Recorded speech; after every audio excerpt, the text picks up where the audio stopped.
What's going on, everyone? Coach Aaron here, back in with another video to help you dominate the platform. Today we're going to go over which equipment is allowed for USAPL competitions to make sure you don't show up with the wrong equipment. So let's get right to it.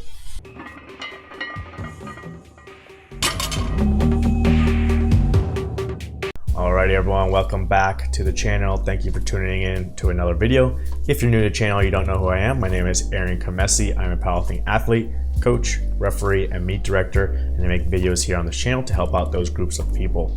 Today we're going to go over a topic for USAPL athletes. Okay, so if you're in a different federation, then some of this stuff may not apply to you because we're going specifically over USAPL competitions and the IPF approved list in reference to those competitions.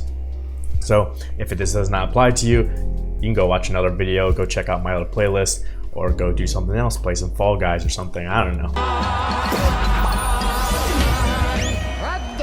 But today we're gonna go over an issue I see often, both online, on Reddit, on Instagram, and in the emails that come to me when I run competitions. And it's people always asking, hey, is this piece of equipment allowed?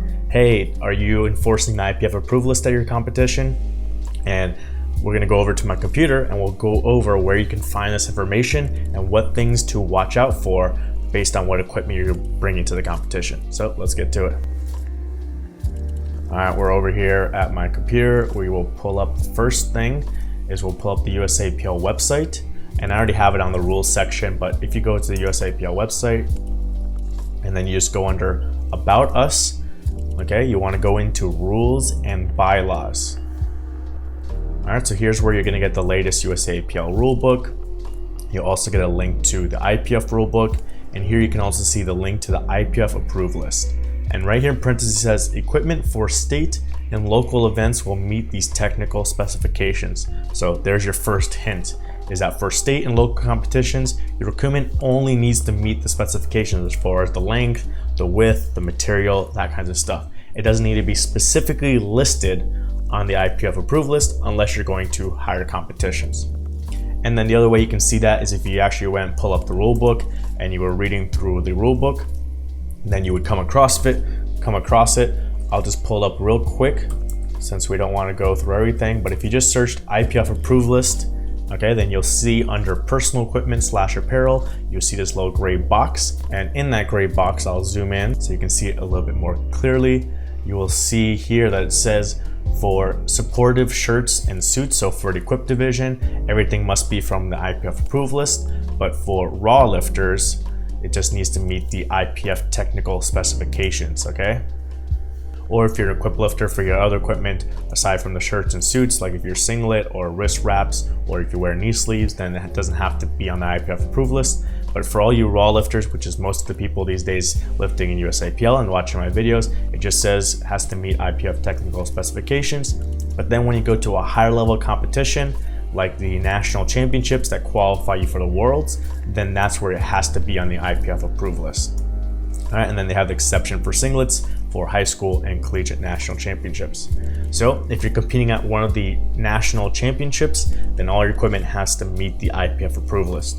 If you're competing at one of the regional championships, then you have to look from year to year to change it. Some years they didn't enforce the IPF approved list, some years they tried to, and then they switched it afterwards. So for a regional championship, go read the meet page or go read the entry form and see if for that year they're enforcing it or not. But then when you go down to a state championship or just a local meet, like we're running our Boynton Barbell Center championship, then it only needs to meet the specifications. It doesn't need to be specifically listed on there as one of the approved pieces of equipment or brand. All right, so next we're gonna go over some of the faults or some of the issues people have with the equipment they bring, because sometimes they bring equipment that doesn't even meet the technical specifications. So what you can do for that is scroll all the way down to the bottom of the rulebook, down to the appendix. So we'll go all the way down. And here under Appendix A, we'll see some pictures that can help us out with some of the do's and don'ts. All right, so first thing we'll go over is for underwear. Okay, you can see here the no. You don't want the legs on the underwear to be so long that they stick out from under the singlet while you're lifting and then the whole crowd can see. So you don't want to have very long legs on the underwear. And also you don't want to use compression material, okay? We don't know if that's going to be just like Under Armour or if you're wearing some kind of supportive brief or suit underneath there. So we don't want to see anything that's compression or the leg so long that it sticks out from the singlet. Other than that, you're good. Whether you want to wear a jock strap or you want to wear tighty whities or you want to wear boxer briefs like this that are cotton with the short legs, those are fine. Okay, so just make sure those two things I tell people. Not so long they stick out from the singlet and not compressive. When we go to socks, you can wear whatever socks you want for the squat and the bench press, but you want to make sure you have the long socks for the deadlift and not just mid shin. They want to be completely covered in the shin up to the bottom of the kneecap. So for the deadlift, you have to have the long socks. That way people aren't bleeding on the bar when they're dragging the bar up their legs. And then we have to disinfect the bar and wait for it to dry and everything after every time. So you have to have the long socks for deadlift. So if you're competing in the deadlift, make sure you have those. As far as the socks, it doesn't matter. You can wear dress socks, soccer socks, powerlifting socks, whatever you want. Just need the long socks for deadlift, and you can have short ones for squat and bench. For belt, people often get the belt wrong. It's because they're bringing some belt that's not allowed. For example, if you have padding in your belt. So if you're wearing one of those bodybuilding belts that are very flimsy and have some padding on the inside, those are not allowed. Also, sometimes people bring belts that are too wide. So if they're wider than 10 centimeters, especially on this back part, again, for bodybuilding belts, they tend to be smaller in the front and then very big in the back. So if it's 10 centimeters is about 4 inches. So if you're 6 inches or 8 inches on the back, then it's not going to be allowed. Also, the 2 tongue loops, that doesn't come up too often, but just make sure it's 1 tongue loop. And then the other big thing often you get is people coming with Velcro belts from maybe bodybuilding or CrossFit or something like that. And so the Velcro belts are not allowed.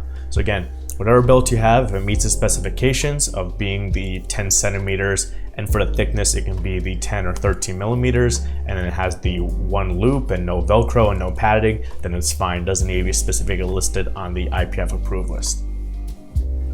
For foot gear, basically to bring this all together, it needs to be indoor sports shoes. So that's why you see here like powerlifting shoes, you see weightlifting shoes, you see wrestling shoes, but any kind of boots or like outdoor shoes or these 5-finger shoes, they don't consider those to be closed-toed, then those are not going to be allowed. But any kind of sports shoe, any kind of weightlifting shoe, powerlifting shoe, wrestling shoe, indoor soccer shoe, they're all going to be fine. It doesn't really matter what brand it is. All right, and those are the big things. Especially the belt is the big thing that people mess up. And then sometimes people forget their deadlift socks, and sometimes people bring the wrong underwear.